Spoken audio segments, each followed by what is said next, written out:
Winning on the road is probably my favorite thing.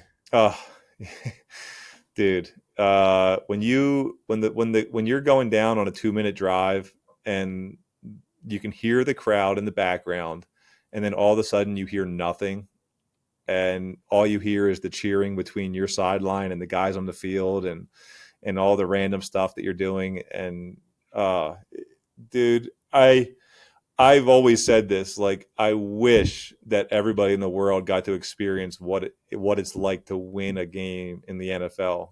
It's like no other.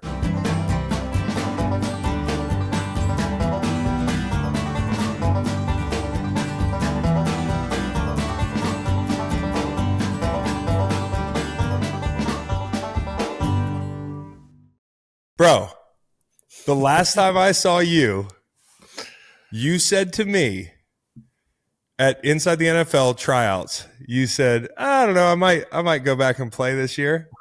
And then you lead Cleveland to the playoffs, bro. Talk to me. What the hell's going on? Well, I didn't want to be too definitive with it because it's not like I knew. I had to wait. I had to wait a while last year before I actually got signed. I definitely didn't want to be at NFL Films doing that. That's for sure.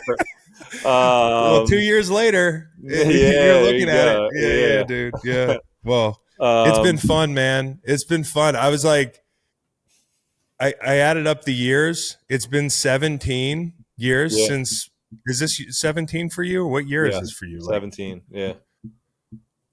Did you ever think you'd play this long? I feel like when I was younger, like you have like a 15-year mark in your head for some reason, like, oh, I'm going to be a quarterback that plays, one place for 15 years, and that's what it's going to be. And I think once you get going, like for me, it was like I remember the first couple years, like, oh man, all right, just got done year one, okay, only in year two, and like once year three ended, it's been like a blur. At some point along the way, I did make up my mind that I'm playing as long as I can, as long as somebody's willing to let me. But man, it's gone by pretty fast. And no, I couldn't have imagined being here. I couldn't imagine what it really would be like either. I mean, it's different when you're almost 40 years old and you're in a locker room with a bunch of kids. So. Yeah, I can't even imagine. I'm like, all right, we're the same draft class. I feel like I stopped playing a long time ago, dude. And I'm so psyched for you to still be slinging it. I saw they zeroed you up at the end of the game last week, and you're still finding a way, man. Yeah. I mean, do you wake up some days and you feel just awful? You know what? Oh man, it's so hard for me to admit that I feel any different than I did when I was 25 years old. It's always week to week for quarterbacks in general. I feel like some weeks are really bad and some weeks aren't. I can tell you though, it takes me. I get out of my bed, I walk around my bed to head to the bathroom, and usually by the time I'm at the bathroom, I'm standing pretty tall. but the Achilles and the feet and all those things don't quite feel the same. You go through stages. You go through a couple months where they feel great, and then you go through 6 more months where you're like, all right, I need to walk about 25 yards before I feel like I can actually get as tall as I want. Yeah, what like I've asked like Brad for this and guys that I was tight with that played quarterback, but I'm interested in what you have to say about it. Like, what are the hits that hurt the most? The ones that hurt the most are the ones that you can see coming and you can't avoid. You can't get out of the way. The ones where you kind of get hit, and you have no idea that it's coming and your body's really loose and all that.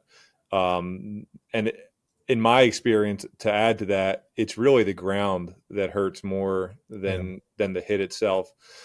That's why when you play on grass, when you get to play on a grass stadium at least 9 games a year, it definitely can be nicer to your body. When you're playing on turf for most of the time, you're going to at some point hit the ground with your hips or something, and it's going to leave these bruises that don't heal until a month into the off season.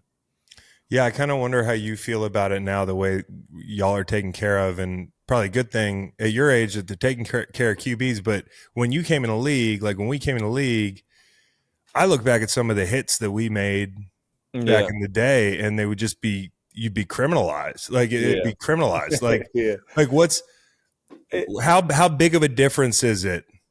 Like I don't, really for I you don't, when you drop yeah, back? I don't think you're aware of it when you're out there Yeah. playing. Like when you're out there on Sunday, it's really still the same as it's always been. You don't have that in your head. I mean, I did get a roughing the passer called for in my favor last week, and I didn't even think anything of it. I think I must have got hit in the face or something. But ever since we came in the league, they really were trying to change those rules. I mean, every year I feel like they added something. Oh, this is the new strike zone. Oh, we're going to make it this now. Oh, you can't even touch the head now. You can't do. Man, oh man, I guess it's obviously like the way the league's gone and how important they've promote, or at least how much they promoted the quarterback position. I understand where they're coming from, but I guess I'm kind of old school in the sense that like we all signed up to play football, and the effects that it can have on the outcomes of games right at the wrong moments is Yeah. just so hard to live with. I wish they would go back to just letting guys play a little bit more. I was watching, what game was I watching? It was the Monday night game, I think. Like Yeah. they called it roughing the passer on them, and it Yeah. was just like, man, and it keeps that whatever. Like it's whatever. Like okay, 15-yard penalty, but that keeps the drive alive. Now you go score. And then I always feel for the defensive players because not only is that a penalty and not only does it affect the game, but it affects your pockets big time. Big time. And it's just this like crazy thing. It's just like willy nilly throwing out 30 grand. And it's Yeah. like, whoa, Yeah. that's $30,000. Yeah. That part of it is definitely disappointing, but Yeah, well, I mean, that's great to hear your old school perspective hasn't changed. It's good. It's not often I have a quarterback on here that's like, we need to get hit harder. yeah. Yeah, dude. Well, I guess I have so many things I would ask you about just younger guys, but I mean, the quarterback play, for the guys coming right out of college, I think like us in the media this year, we made a big deal about, oh, scoring's down. It must be the too high coverage. Oh, Right. yada, yada, Yeah. yada. It's this, it's that. Do you think part of it just might be the preseason and how hard it is to develop units like offensive line unit to get on the same page and quarterbacks coming out of college, not having that softer landing zone of like a longer training camp? Or is it the style of play in college, the way it's changed? Yeah, obviously it's probably a combination of things. Like the college game probably has changed a little bit, to the point where you can get away with not, knowing some football and coming in and playing and then having to deal with that. In my experience, now I probably have a little bit of a skewed experience because in Baltimore we always we had a ton of reps. I always like to tell people, and I don't think I'm exaggerating, maybe I'm exaggerating a little bit, but I know in training camp practices, we would look at a script and there was over 100, I would say like 110 scripted plays for a practice. And now like a high-end practice probably has 45 reps. Like a training camp practice, the longest we're out there is an hour and 45 minutes. And I'm not of the thought, I wasn't back then, and obviously players, I think, always find something to bitch about. But I'm not of the thought process that you have to have that kind of practice day in and day out. But there's advantages to run and rep, to repping all those plays and getting familiar with them and getting better at them. The other thing that we would do back in the day is, if we had a period, let's say we had a training camp practice, 2 or 3 periods, we would break into 2 fields. And I'd get all 10 reps on this field and the backup would get all 10 reps on that field. And not only is it just me getting all 10 reps and the backup quarterback getting all 10 reps, it's everybody on the team is getting all of those reps. Yeah. And I do think that reps matter. And obviously you probably have to deal with little injuries here and there. But I also think that helps you find out about who the guys are that are willing to kind of push through those things and really become a part of your team. So obviously there's this give and take. I mean, we're strapped up with every known device to mankind when we go out to practice. Do you let them put that catapult? We got 30 things on us, man. Like we got listen, the one kind of thing, here's what's funny about me is like we have a heart rate monitor that we're supposed to strap around our chest. Right.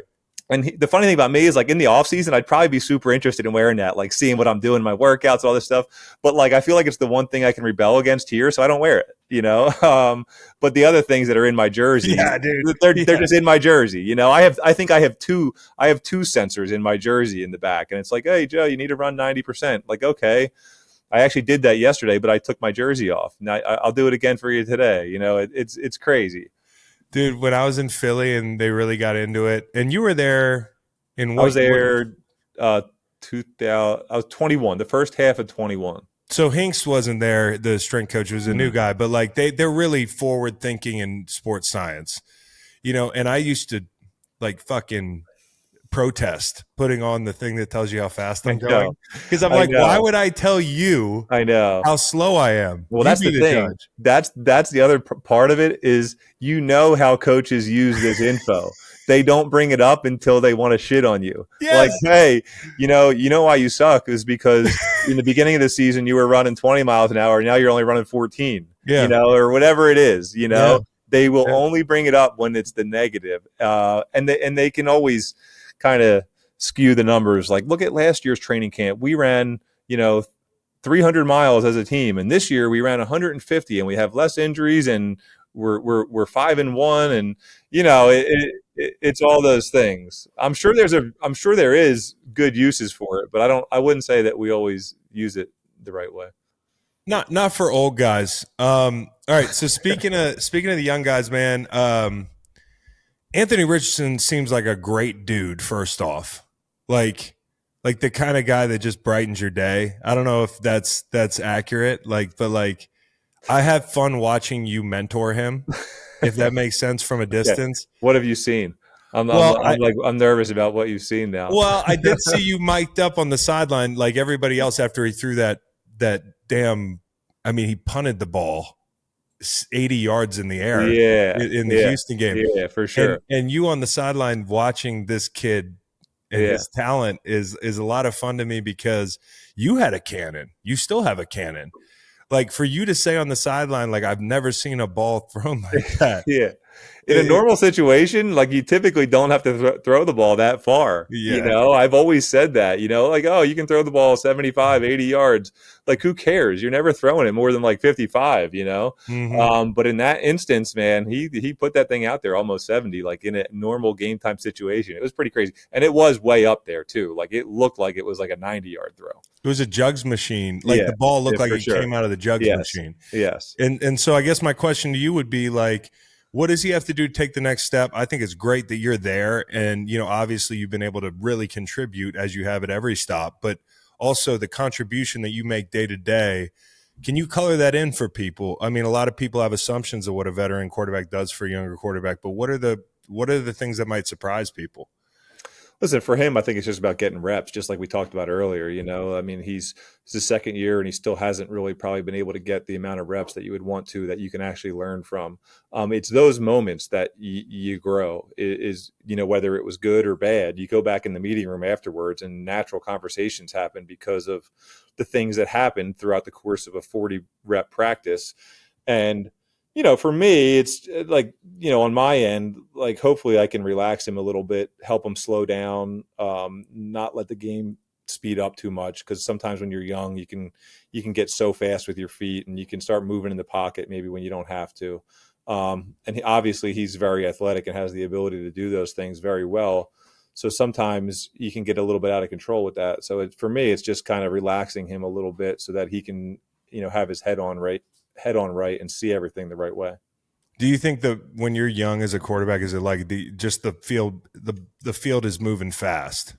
Yeah, because listen, I just talked about this with somebody the other day. It's not that everything is so much faster than, you know, you're used to, and you can't deal with how fast the game has gotten at this level. It's because you're a little bit unsure. It's a new offense, it's a new team. You haven't had reps. You haven't had the chance to truly prove it to yourself that you can do it day in and day out. So your mind speeds things up. You start worrying about the wrong things, when you can just keep it really simple. The simpler you can keep it, the better you're going to process, and the slower things you're going to feel. So it's kind of always coming back to that. Sam Darnold, another young guy that you were around, dude. Does that put a smile on your face to see him succeed? Because it put a smile on my face, and I never really met the kid. He, to get run out of New York like that, and you probably as much as anybody know context is so important. In judging a player, what's around the player. Like seeing Sam Darnold succeed this year was a surprise. Does it make you happy to see that? Of course it does. Yeah.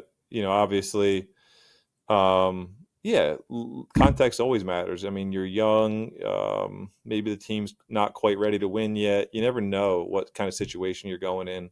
And when that happens, it can go downhill quickly because mentally, when you deal with it week in and week out, where you're just not winning football games and there has to be somebody to blame, man, it can go downhill really quickly. So I think that the coolest thing about it is that he's been able to fight through that little time period where I can't imagine his confidence was very high. I can't imagine his confidence. Looking back on it, I can't believe he probably can't believe that he was ever in a state of mind that he was in back in those days. So to come through that, and be able to sit on the bench for a little bit and actually gain perspective and come through it, stronger, it's impressive because I don't think that's how it happens with everybody. So I do think you have to point that out. A lot of guys, when you get in that mindset, you're done. Yeah, you might bounce around on another team or two, but ultimately you're done. You just can't get that confidence back. So for him to be able to like somehow gain perspective and turn that around is pretty impressive. All right, with your sage wisdom and your experience, you're in the AFC South now, okay? And you're looking around that division. Who is the baddest defender in the division? Like if you asked offensive coaches who the guy in that division is that strikes fear in coaching staff's heart during a week.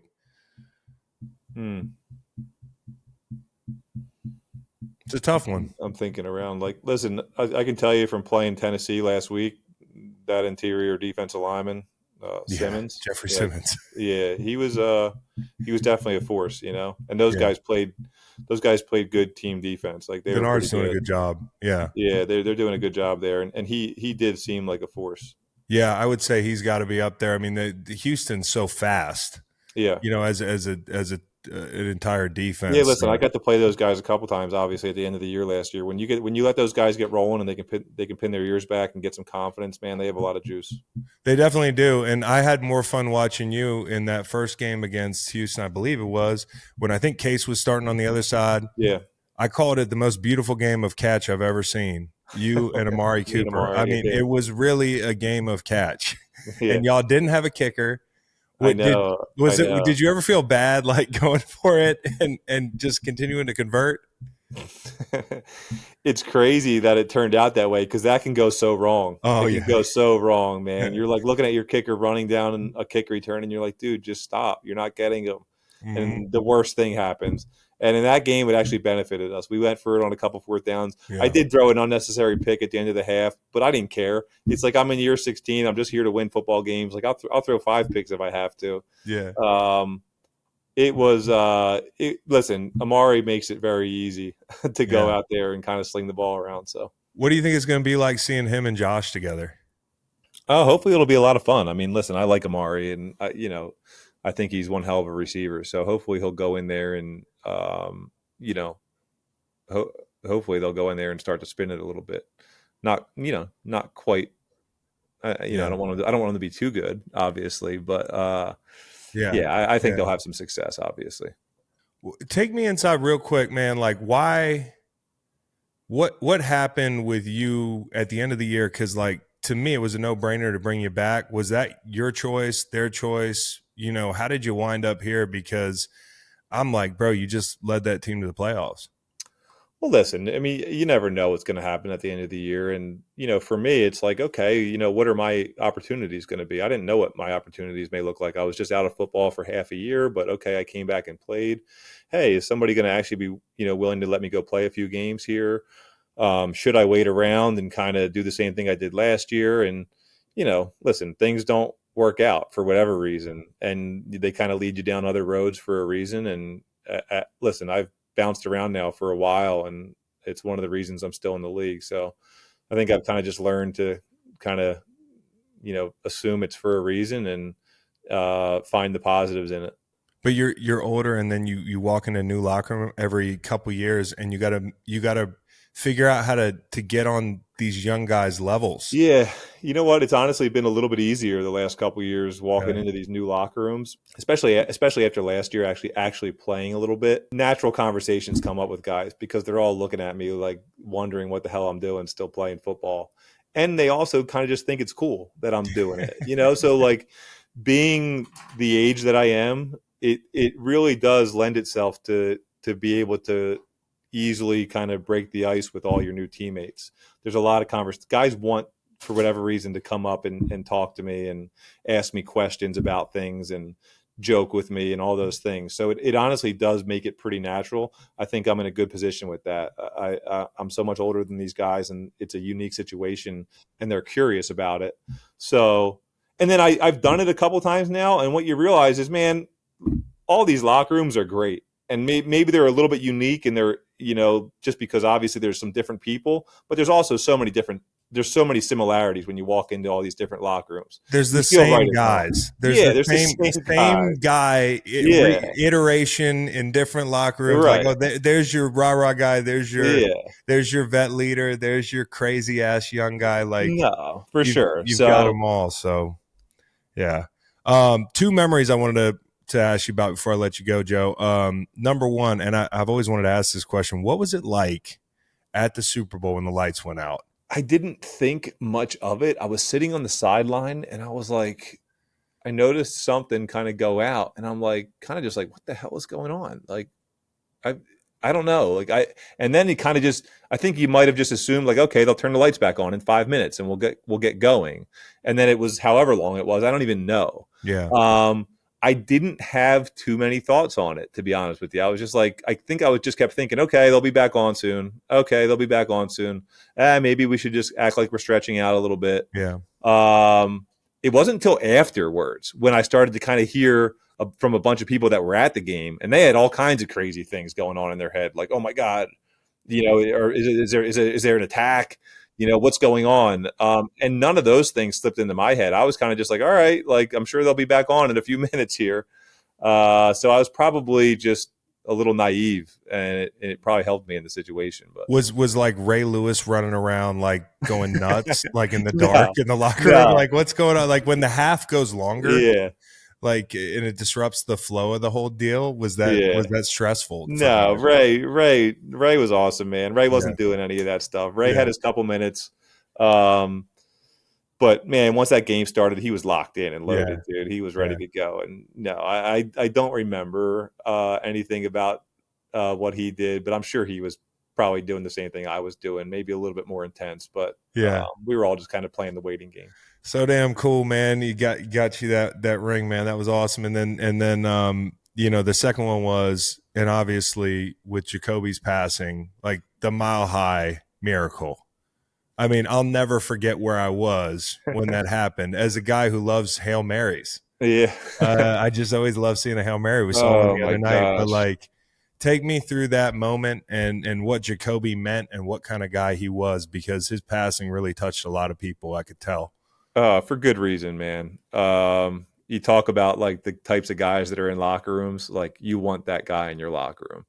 You want him out on the practice field when you're out there going through those long, tough days, because he is definitely going to brighten it up. I mean, just dancing and, talking shit, whatever he's doing. I mean, always had a smile on his face. Feel very fortunate to get to play with him.